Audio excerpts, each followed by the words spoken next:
Is your Wi-Fi missing in Windows 11? Let's fix it in 1 minute.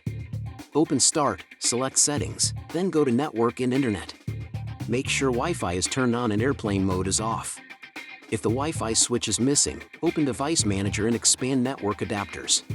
Right-click your Wi-Fi adapter, choose Disable, wait a second, then enable it. Run the Network Troubleshooter, Settings, Troubleshoot, Other Troubleshooters, run on Internet connections. Still no Wi-Fi? Update the adapter driver in Device Manager or via Windows Update. If needed, go to Settings, Advanced Network Settings and select Network Reset. Check the WLAN AutoConfig service, open Services, find WLAN AutoConfig, restart it. Advanced Command Fix, open Admin Command Prompt and run netsh winsock reset, then restart your PC. Quick checklist, restart PC and router, ensure hardware switch is on, show hidden icons for network. Recap, enable Wi-Fi, restart adapter, run troubleshooter, update drivers, reset network if needed. Contact support if still unresolved.